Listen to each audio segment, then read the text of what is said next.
Aujourd'hui, nouveau trait d'horreur, je vais vous raconter deux histoires que j'ai pris comme d'habitude sur Reddit et c'est pas du paranormal, on est sur des histoires qui font flipper, des vrais faits qui se sont passés et qui auraient vraiment pu très mal finir. Avant toute chose, je t'invite à venir me rejoindre sur Instagram qui est juste ici. Évidemment à liker la vidéo si tu as kiffé et à t'abonner bien sûr si ce n'est pas déjà fait. Let's go!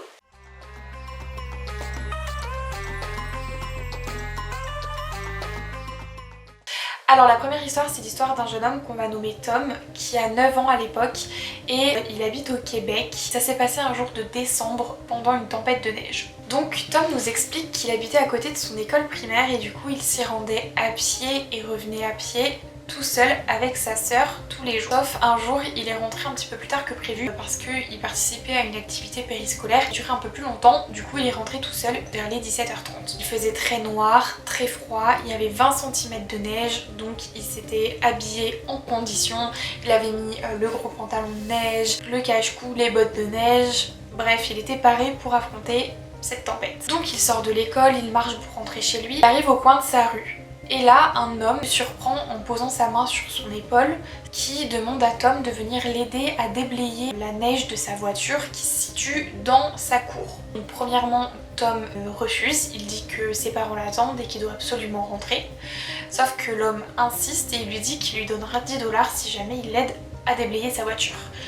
Donc là, Tom a un petit moment d'hésitation et il finit malheureusement par accepter. Là, ils se rendent vers la maison de l'homme et il rentre donc dans sa cour. Et là, Tom voit pas de voiture en fait. Donc il se dit, c'est bizarre, je suis venue pour déblayer une voiture, mais il n'y a pas de voiture. C'est un petit peu chelou. Et là, il entend que l'homme ferme le portail en gros pour entrer dans sa cour. Il le ferme à clé. Et là, il dit à Tom, ça te dirait pas qu'on aille se prendre un petit chocolat chaud avant de s'y mettre, mon grand? Et là, Tom, ça le terrifie totalement, il se dit qu'il y a un problème et qu'il est dans un petit bourbier. Donc là, il trouve une excuse, il dit qu'il doit absolument rentrer, qu'il faut vraiment qu'il y aille, sauf que ça ne se passe pas aussi facilement. Là, l'homme se rapproche de Tom et le gifle en disant « Tes parents ne t'ont pas appris les bonnes manières ?» Et là, il rajoute avec un sourire et une voix douce « Je vais le faire à leur place alors. Allez, viens ici. » Là, il prend Tom par le bras et il le ramène devant la porte d'entrée pour entrer dans la maison. Donc là, bien évidemment, Tom crie de toutes ses forces, il hurle et il arrive à se défaire de l'emprise de l'homme. Sauf qu'il se dit comment je fais pour m'échapper parce qu'il a fermé le portail de sa cour. Voilà, il est bloqué en fait. Surtout que, on le rappelle, il avait le gros pantalon de neige, les bottes et tout, il était clairement pas au max de son agilité. Donc l'homme, voyant Tom totalement paniqué, ça le fait bien rire, il s'approche de lui et il essaye de lui mettre un coup de pelle dans les jambes de Tom pour éviter qu'il s'enfuit. Sauf que là, Tom a évité le coup de pelle, il l'a esquivé. Donc là, Tom, instinct de survie, il faut absolument qu'il s'en aille et il décide donc d'escalader la clôture en fait de sa cour pour passer du coup de l'autre côté dans la maison d'un des voisins. Donc il y arrive à escalader, il tombe de l'autre côté, son pantalon se déchire et là il court, il tape le plus gros sprint de sa vie et il reprend le chemin pour arriver chez lui, il court jusqu'à sa maison. Quand il arrive, il tape de toutes ses forces sur la porte d'entrée pour que sa famille lui ouvre. Et au moment où il ferme sa porte d'entrée, il voit la silhouette de l'homme au loin avec quelque chose dans sa main. Donc là, il était clairement en état de choc total, il arrive même pas à expliquer comme il faut ce qui s'est passé à sa sœur. Du coup, sa sœur voit qu'il est en panique, elle appelle sa mère qui est en train de préparer le dîner. Sa mère arrive, il explique un petit peu ce qui s'est passé. Donc là, sa mère comprend qu'il y a quelque chose de grave qui lui est arrivé, donc elle va réveiller son père. À ce moment-là, il est en train de faire sa sieste et du coup, Tom raconte ce qui s'est passé à son père. Son père, fou de rage, prend un couteau et il demande à Tom de l'emmener à la maison en question. Sauf que Tom, il était en état de choc, il a pas pu l'emmener, il lui a juste dit c'est la maison là-bas au bout, voilà, il lui a donné quelques indications. Entre temps du coup, sa mère a appelé la police, donc la police est arrivée, son père est du coup parti à la maison en question. Et après, il a plus une nouvelle en fait de ce qui s'était passé à la maison avec son père, il n'a pas non plus une nouvelle vraiment de la police et de l'enquête. Il était vraiment hyper traumatisé, il a donc fini sa scolarisation à la maison, il voulait plus retourner à l'école et ils ont déménagé dans une autre maison. Et ce n'est que 10 ans après qu'il a su toute la vérité, son père lui a tout expliqué. Quand son père s'est rendu à la maison de l'homme, la porte était ouverte, tout était en désordre, hyper sombre et l'homme avait pris la fuite. Et la police a fini par réussir à l'arrêter. Et il s'avère que cet homme avait déjà été incarcéré, agression, séquestration d'enfants, et pédopornographie, et en fait il avait eu une libération conditionnelle pour bonne conduite. Donc après ça il est retourné en prison et sa peine a augmenté. Voilà pour la première histoire. Clairement c'est horrible ce qu'il a vécu, ça a dû le traumatiser à un point j'imagine même pas. L'homme là, libéré pour bonne conduite, et ça moi je comprendrai jamais. Comment ça tu libères des criminels pour bonne conduite?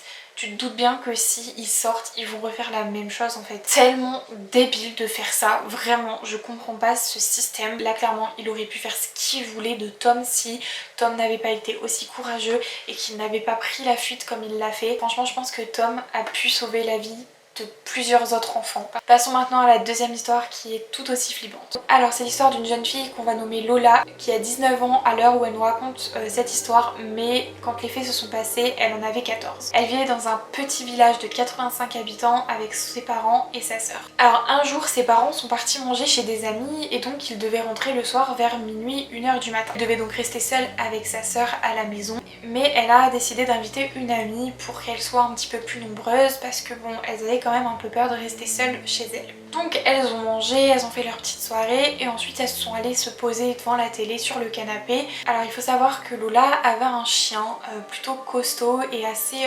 protecteur. Et elle nous dit aussi que quand elle restait seule, elle prenait toujours 2 téléphones au cas où il y en a un qui s'éteint et elle se munissait toujours d'un couteau. On voit clairement qu'elle était pas sereine de rester toute seule chez elle le soir et elle se préparait au pire. Donc elles sont devant le film et là elle entend un bruit assez important au niveau de la fenêtre de sa chambre du coup qui est à l'étage. Sa sœur et son amie l'ont aussi entendu et elles se disent: les filles, c'était quoi ce bruit? Donc là, elles répondent toutes qu'elles n'en savent absolument rien et elles commencent un peu à flipper. Et quelques minutes après, elles entendent des bruits de pas dans la chambre de Lola qui se dirigent vers l'escalier. Sauf que le canapé où elles étaient en fait se situait juste en bas de l'escalier. Ça veut dire que vraiment c'était à côté quoi. Donc là Lola dit c'est pas normal, en plus le chien il était dehors à ce moment-là, enfin dans la véranda, il était pas dans la maison.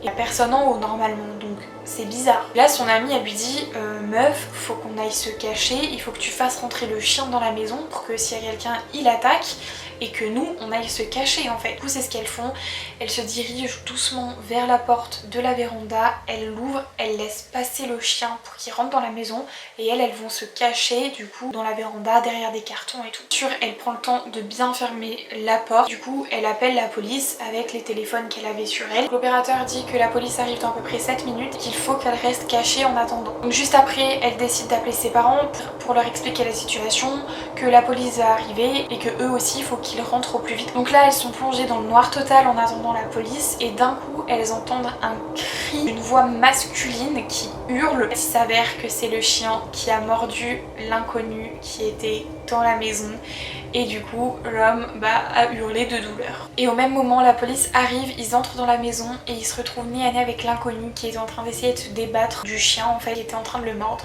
De là où elles étaient cachées, les filles, elles pouvaient voir l'inconnu. Il était assez grand et maigre. Elle dit aussi qu'il était très mal habillé et qu'il avait des habits sales, des vêtements tout tachés et les chaussures pleines de boue. Donc là, la police se menotte et les filles sortent de leur cachette. Et là, elles ont vu de plus près du coup l'homme. Il avait un visage fatigué, il avait des grosses cernes, il avait l'air alcoolisé, il était mal rasé et il avait un gros couteau dans sa main. Quelques policiers s'en vont avec l'homme du coup.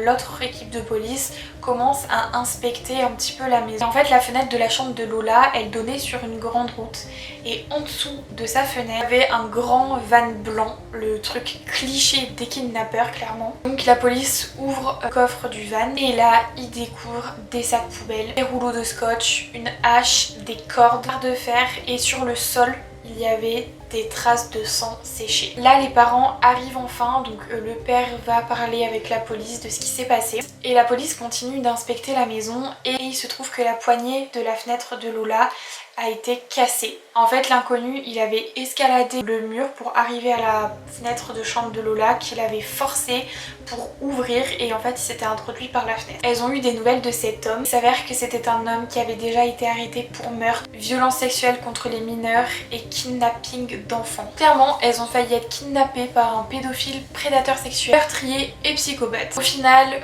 tout s'est plutôt bien fini, il n'y a pas eu de drame. Et elles aussi ont dû déménager parce que la sœur de Lola était totalement choquée, traumatisée par cette histoire. Lola remercie son amie de leur avoir sauvé la vie parce que c'est un peu grâce à elle qu'elles sont allées se cacher et tout. C'est elle qui a eu l'idée, etc. Et elle se demande ce qui se serait passé s'il n'y avait pas eu son amie ce jour-là. Voilà. Écoutez, c'était une histoire absolument horrible, voilà. Je suis choquée. Des histoires qui arrivent aux enfants, c'est un truc de malade. Mais il y a des fous partout. Mais je crois qu'on se rend pas compte. Mais ça peut arriver absolument à n'importe qui en fait. C'est ça qui fait le plus flipper, c'est qu'on est à l'abri de rien. Elles ont fait preuve d'un courage énorme. Franchement, je pense que quand t'es dans ce genre de situation, t'as direct un instinct de survie en fait. Et tu fais des choses dont tu ne te pensais pas capable de faire ou de penser. Parce que d'avoir fait rentrer le chien dans la maison, ça les a sauvés littéralement en fait. Donc morale de l'histoire, il y a un chien, ça peut toujours servir. Voilà pour ces deux histoires, j'espère que la vidéo vous a plu. Et sur ce, je vous fais de gros bisous et je vous dis à très vite pour une prochaine vidéo. Ciao!